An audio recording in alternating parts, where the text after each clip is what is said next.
Fala, gente amiga, tudo bom? Eu sou Carlos Lose e esta aqui é a Batata Espacial, o seu site de cultura nerd e de cultura em geral na internet. E hoje vamos conversar mais uma vez sobre cinema. Hoje eu quero conversar sobre três coisas muito especiais com vocês, tá? Vocês sabem, né? Eu já fiz um vídeo aqui sobre o Carnaval Atlântida e sobre curtas de carnaval da mostra A Farra do Delírio, que tá tendo lá no Estação Net Botafogo 2, tá, gente? Estação Botafogo 2, tá? Vai de 15 a 21 de fevereiro, tá? E ontem, dia 17, né, de fevereiro, sábado, né, a gente teve uma sessão muito especial, né, dessa mostra da Farra do Delírio. Primeira coisa, né, dois filmes, né, Tererê Não Resolve, feito em 1938 pelo Luiz de Barros, tá? E o Memória do Carnaval, feito em 1976 pela Alice Gonzaga, né? Vamos por partes, né? Primeira coisa, né? Essas duas produções são produções da Cined. O que é a Cined? O que foi, o que é ainda, né, a Cined, né? A Cinédia foi um estúdio de cinema que foi montado ali na década de 20, década de 30, aqui no Brasil, mais ou menos, tá? Não sei precisar a data para vocês agora, não fiz a pesquisa que deveria ter feito, estou falando aqui de orelhada, tá? Mas pode botar aí, década de 20, década de 30. E a Cinédia ela foi criada por um entusiasta de cinema, por um jornalista, né, especializado em cinema, que depois virou cineasta também, chamado Adhemar Gonzaga. O Adhemar Gonzaga, tá? Ele trabalhava numa sociedade, numa editora chamada Sociedade Anônima Humário, tá certo? E ele trabalhava numa revista chamada Para Todos. E ele colocava, né, uma sessão de cinema na revista Para Todos, que foi ficando cada vez maior e ocupando cada vez mais espaço da revista. E aí ele convenceu, né, a galera lá da editora, né, da Sociedade Anônima Humário, a fazer uma revista específica somente para cinema, né? E ele seria, né, o responsável por essa revista, o editor dessa revista. E essa revista foi a revista Cinearte. Essa revista Cinearte, tá, ela começou em 1926, tá? Ela foi até 1942, né, durante a Segunda Guerra Mundial. Ela começava com ela começou com um número semanal, depois ela foi para um número quinzenal, depois ela foi para um número mensal, até que um dia, lá na Cinearte 500 e lá vai bolinha, né? Ela chegou e falou, vamos ter que parar de publicar a revista, né? Porque por causa da guerra, o papel importado, né? Que a gente usa papel de boa qualidade, coisa e tal, ficou muito caro e a gente teve que parar, né, de fabricar a revista. Pelo menos esse foi o motivo, né, que a revista apresentou, né? Não sei se houve outros também, né? Se alguém souber me diga, tá? Que fez a revista parar de ser publicada. Mas enquanto ela foi publicada, Adhemar Gonzaga era um entusiasta do cinema, né? Ele já tinha feito várias viagens aos Estados Unidos, a Hollywood, para aprender o ofício cinematográfico em Hollywood, né? Porque mesmo sendo década de 20, o cinema ainda era uma coisa relativamente nova, né? Ainda mais numa época que você não tinha internet, que você não tinha telefone, você não tinha os meios de comunicação muito desenvolvidos ainda, né? Então sempre tudo que chegava aqui no Brasil era uma novidade, né? E o Adhemar Gonzaga ia para os Estados Unidos para conhecer também os atores, para conhecer os diretores, para conversar sobre técnicas cinematográficas. Ele ia para aprender, ele aprendeu muita coisa, né? E o que acontece? Existiam grupos aqui na década de 20 no Brasil que tinham o interesse de fazer cinema, grupos regionais, né? Você vai ter grupos aqui no Rio de Janeiro, você vai ter grupos em Cataguases, né, de onde saiu Humberto Mauro, né, que é um dos mais conhecidos cineastas dessa época aí, dessa fase muda do cinema brasileiro, né, década de 20, né? Você vai ter ciclos de produtores em Recife, você vai ter ciclos no Rio Grande do Sul, Guaranésia. E o que acontecia? As pessoas que iam produzindo filmes, né, começaram a entrar em contato com Adhemar Gonzaga, que queria estimular a produção brasileira de filmes, né, uma produção brasileira ainda muito pautada no estilo de Hollywood, né, no caso, né, um cinema brasileiro hollywoodiano que ele estava pensando em fazer, coisa e tal, né? E aí essas pessoas entravam em contato com ele, mandavam material mostrando fotografias das filmagens, coisa e tal. E ele fez uma sessão de filmagem brasileira na revista que tinha umas 2 páginas ali, logo no início da revista, tá? Eu posso falar porque eu tenho umas 100 e poucas cineartes, né? E o que que acontece? E o que que acontece?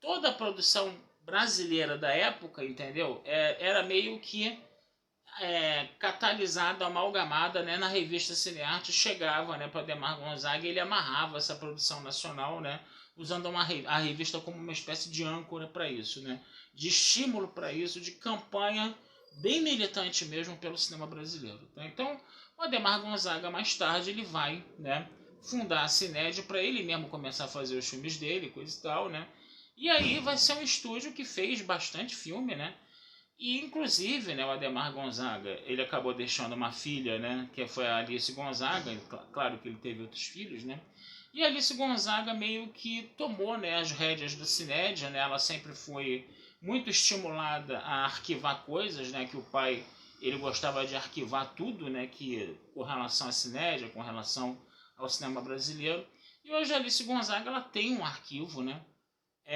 não vou dizer, de repente pessoal, né, no caso, que ela mantém com muita dificuldade, né, mas ela ainda, né, com 89 anos, chegando aos 90 anos, ela é de uma vitalidade incrível, né, porque também é um serviço, é um trabalho muito hercúleo esse, né, de você manter esses arquivos sem qualquer apoio, né, de governos ou de iniciativa privada, alguma coisa assim. Ela faz tudo no braço, literalmente, né. E então, só para vocês entenderem um contexto da Cinédia, o contexto de tudo isso, tá? Um dos cineastas que trabalhou na Cinédia foi um cineasta chamado Luiz de Barros, que era conhecido como Lulu de Barros, e ele teve uma produção de filmes muito prolífica. Ele chegou a fazer mais de 80 filmes, tá? Ele tem uma autobiografia que se vocês derem uma vasculhada pelos sebos ou de repente numa estante virtual da vida, né? Porque hoje em dia é mais internet, né, que a gente compra livro, né? Tem o livro dele é chamado Minhas Memórias de Cineasta, tá? Então é uma autobiografia, ele conversa. Eu gosto muito de autobiografias porque o biografado, né, ele conversa com você no livro, né? É como se ele voltasse à vida e conversasse com você. É muito bacana isso. E ele conta, né, toda a carreira dele, os filmes que ele fez, esse negócio todo, né? Eu já li esse livro tem muitos anos, né? Mas é um livro muito bacana. Vocês podem dar uma procurada nisso, tá? E aí, esses 2 personagens, né, o Luiz de Barros, ou Lulu de Barros e a Alice Gonzaga, trabalhando na Cinédia, né, eles fizeram, né, um filme, 2 filmes, né, o Tererê Não Resolve, né, do Luiz de Barros, né, e o Memórias do Carnaval da Alice Gonzaga. O Memórias do Carnaval é o único filme assinado pela Alice Gonzaga mesmo. Ela diz que quando ela está trabalhando na restauração dos filmes, ela acaba também sendo meio que diretora, né? Mas filme mesmo dirigido, registrado o nome dela pra valer, entendeu? É esse aí, Memórias do Carnaval. A Dona Alice estava ontem no cinema, tá? Assistindo às sessões, né? Foi uma experiência muito bacana, porque depois das sessões houve um debate, né? A gente conversou muito sobre o cinema antigo, sobre a Cinédia, sobre os atores antigos de cinema aqui do Brasil. Eu fiz um monte de perguntas, né? Esse é o tipo da oportunidade que a gente não pode perder, né? E ela é uma pessoa muito, como a gente pode falar, ela se presta muito a conversar sobre tudo isso e ela tem uma memória incrível, entendeu? Ela tem esse negócio de trabalhar com arquivo, coisa e tal, né? Faz com que ela, mesmo chegando aos 90 anos, ela tenha uma vivacidade, uma memória incrível. Ela desmistifica um monte de coisas, conta um monte de coisas que a gente não sabia, de figuras assim conhecidíssimas, né? Da pesquisa de cinema brasileiro, como Paulo Emílio, Alex Vianney, coisa e tal, né? E ela fala coisas assim bem de bastidor mesmo, então é bem interessante, né? Foi bem interessante essa palestra, entendeu? Aproveitei horrores, cara. E eu já tinha tido, né, 2 contatos com a Dona Alice Gonzaga, mas um foi há quase 30 anos, né? E o outro foi, sei lá, de repente uns 5, 10 anos atrás também. E obviamente ela não se lembrava mais de mim, né? Mas eu falei, já tive com a senhora 2 vezes, já conversamos bastante, coisa e tal. Mas eu tinha um amigo em comum, né, com ela, né? Que foi um um senhor chamado Ivan Duarte Faria, né, que já é falecido, né, que foi o primeiro diretor de programas da Globo, antes mesmo do Walter Clark, lá em 1964. Né? E depois ele trabalhou na Cinésia também, né, ele trabalhou na Cinésia também como empregado da Neymar Gonzaga, depois ele trabalhou na SBT, depois ele trabalhou na Manchete, né? Então ele é um cara assim bem do meio mesmo, né? Ele conhecia também muitos atores, coisa e tal, né? Ele conhecia bem esse meio também, né? Eu tive uma amizade muito boa com ele. O que acontece? Vamos falar dos filmes então, né? Vamos primeiro falar de Memória do Carnaval, que foi feito pela Alice Gonzaga em 1976. Mas o Memória do Carnaval, né, foi um texto do JFG, tá? Que é um jornalista especializado, né, em várias coisas, né? Que foi narrado pelo Reinaldo Gonzaga, que era um ator da Globo que tinha antigamente, que era filho de um outro ator chamado Castro Gonzaga, né? Hoje não tem mais sinal dos dois. O Castro Gonzaga já é falecido, o Reinaldo Gonzaga nem sei se faleceu. Eu acho que, mas ele não está mais na televisão. E aí, esse documentário, esse filme da Alice Gonzaga, ele é um documentário que falava do carnaval da década de 30, né? Então foi bem interessante, por quê? Porque no dia anterior passou, né, o carnaval de 1920, né, feito pelo Alberto Botelho. E depois você vê como o carnaval estava, né, 10 anos depois, né, na década de 30. Então isso foi muito bacana.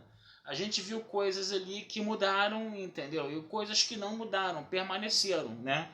E coisas que permanecem até hoje. Que, por exemplo, as sociedades carnavalescas. As sociedades carnavalescas que faziam os carros alegóricos, tá? Lá na década de 20, algumas ainda tinham sobrevivido, mas outras novas tinham surgido, né? E eles continuavam a fazer aqueles carros alegóricos altamente requintados. Você via também, né, atores muito conhecidos na época de cinema, de rádio, entendeu? Pulando o carnaval e isso sendo filmado, né? Então também foi bem bacana esse tipo de coisa, né? E se contava, né? A dona Alice ali, ela sabia de tudo. Ela ficou meio que comentando o filme. Parecia até que você estava vendo o DVD com comentários, né? Que ela ficava na sala falando, né? Perdão, gente, desculpa. Que era fulano, que era Beltrano, qual era a importância daquela pessoa estar sendo filmada, aquele negócio todo, né? Perdão, porque pra gente, né, que tá aqui em 2024 e não conhece aquele contexto da década de 30, eram pessoas ali que, né? Perdão, totalmente desconhecidas, né? Pra gente, né? Mas na época elas eram muito conhecidas, muito famosas, e a Alice Gonzaga ia falando esse, aquele outro, coisa e tal.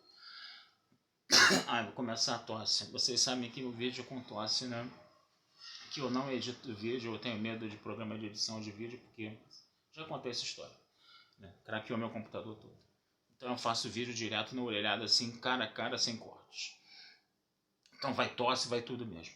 Mas vamos lá. Vamos falar do outro filme agora, do Lulu Barros, né?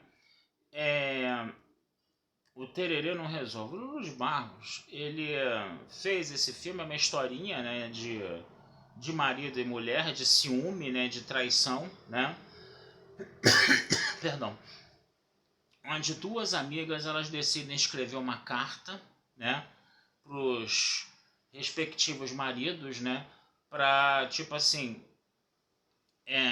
uma carta anônima de uma mulher que estaria fantasiada de portuguesa e que encontraria os dois num baile de carnaval, e elas iriam fantasiadas de portuguesa para fazer meio que um swing, vamos dizer assim, né? Uma troca de casais ali, mas tudo isso era um teste, né? Para verificar, entendeu? Como é que a gente fala? Se os maridos eram fiéis ou não. Obviamente que eles não eram fiéis, né? E a graça da história era isso, né? Você ir pro baile de carnaval, entendeu? Você ter essa troca de casais ali, coisa e tal, e aí os maridos serem pegos no flagra, coisa e tal, né? Mas no final das contas, os maridos descobriram a tramóia das mulheres, coisa e tal, mas e aí ficou tudo meio que 0-0, né? Tudo bem, coisa e tal. E quando você tinha, né, os maridos discutindo com as mulheres discutindo com os maridos, né? Sempre tinha alguém que falava: por favor, gente, tereré não resolve. O que é tereré? Tereré é barraco, né? Como a gente fala hoje, né? Briga, né? Não é o tereré do funk, não. Então, o que acontece? O filme, ele tem coisa de comédia, uma comédia, né? Passando no carnaval, né? As cenas de estúdio foram todas feitas na Cinédia, né? Você podia então ver o guarda-roupa da Cinédia, você podia ver os recursos, né, da Cinédia, os móveis das salas das casas eram emprestados pelos próprios atores, né? Tinha uma coisa assim também. Embora o guarda-roupa da Cinédia fosse muito bom, segundo a Dona Alice falava, né? E você tinha cenas externas também que foram feitas no Cassino da Urca, né? Ali na região do Cassino da Urca, que eram as cenas de carnaval que eram um contraponto, né, à trama, né, de ciúme da história, né? E aí você podia ver personalidades, né, brincando no carnaval, como por exemplo o próprio Procópio Ferreira, né, pai da Bibi Ferreira, um ator consagradíssimo, né, que muita gente conhece, né? Hoje em dia nem tanto, né, mas muita gente conhece, né? Ele foi muito famoso na época dele, né? E aí você tinha essa história, né? E aí você tinha justamente essa história. Um detalhe interessante é que um dos filhos das atrizes do filme. Agora vocês, por favor, não me perguntem o nome da atriz, não me perguntem o nome do cara que estava lá, entendeu? Que realmente eu não guardei, vocês me desculpem, tá? Mas ele teve a oportunidade de ver um filme, né, feito pela mãe pela primeira vez, porque quando é, a mãe dele faleceu, ele era muito novo, ele não conhecia, tá, essa vida de atriz da mãe, porque segundo ele o pai dele era muito machista, conservador, coisa e tal, né? E ele acabou não sabendo desse detalhe, ele só ficou sabendo dos detalhes da mãe na carreira de cinema, né? Depois que, se eu não me engano, a mãe já tinha falecido, se eu não me engano, depois que o pai faleceu, ou antes, ou depois que ele saiu de casa, alguma coisa assim, não me lembro.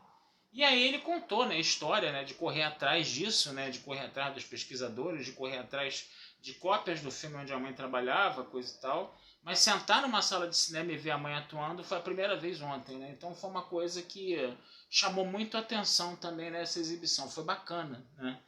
E ele teve também, na hora do debate, um espaço, né, para conversar sobre isso com a gente lá, tá? Então foi muito bacana, gente. Foi muito legal mesmo, tá? O Tererê Não Resolve de 1938, né? Um filme bem antigo, né? Tinha inclusive um alívio cômico no filme que era um funcionário, né, da Cinédia que estava trabalhando ali. E tinha também um artista muito conhecido na época, né, que trabalhava muito com humor, né, um cara chamado Mesquitinha, né? Que dirigiu filmes também, que escreveu filmes, dirigiu filmes também. Fazia muito. Ele era uma. Como a gente pode dizer? Como alguns estavam falando ontem, ele era meio que o predecessor do Oscarito ali na década de 30, né? O Oscarito é mais 20 anos depois, década de 50, né? E Mesquitinha, ele era um cara que meio que às vezes fazia as coisas no improviso, né? Ele fazia as coisas no improviso e botava, né, os figurantes do filme para rir, por exemplo, né? Lembra muito o que o Ronald Golias fazia às vezes, né? É interessante a gente perceber isso, né? E ele era um cara, vamos dizer assim, muito conhecido na época porque ele era muito engraçado e quando ele faleceu, né? Ele faleceu com 56 anos, ele estava no auge da carreira. Então, é aquela coisa, né? A pessoa fica, né? Quando ela morre assim no auge da carreira, ela fica considerada inesquecível, embora as pessoas de hoje nem tenham mais ideia de quem foi ele.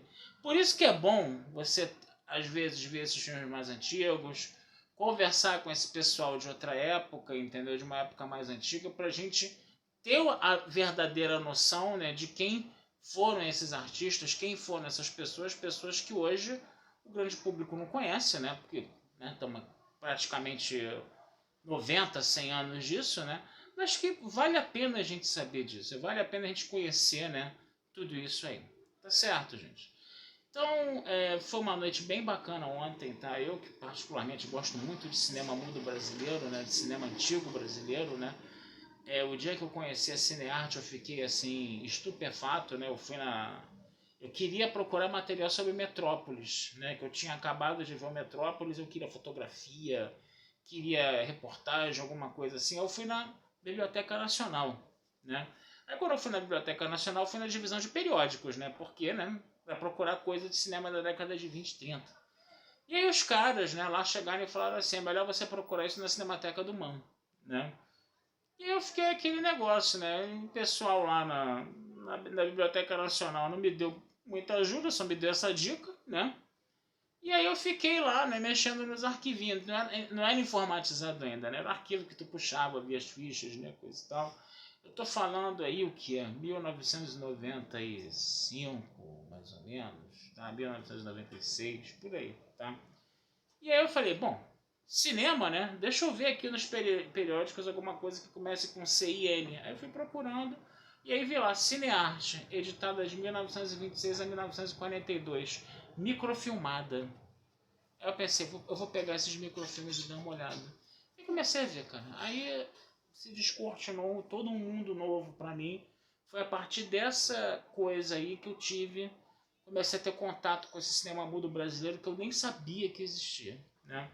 E até hoje é um tema que me fascina muito, um tema que eu gosto muito, que me fascina demais. Gostaria de voltar a pesquisar sobre isso, escrever algum trabalho, mesmo que não tivesse peso acadêmico nenhum, entendeu? Gostaria de um dia voltar a fazer isso, né? Infelizmente, a vida da gente, né, que é uma correria para cima e para baixo, trabalhar, ganhar dinheiro para fazer conta, né, pagar conta, né, isso meio que atrapalha a gente. Mas eu ainda tenho essa aspiração na vida ainda, entendeu? Eu ainda tenho esse projeto na vida ainda. Consegui fazer uma monografia de conclusão de curso de graduação sobre Metrópolis, né?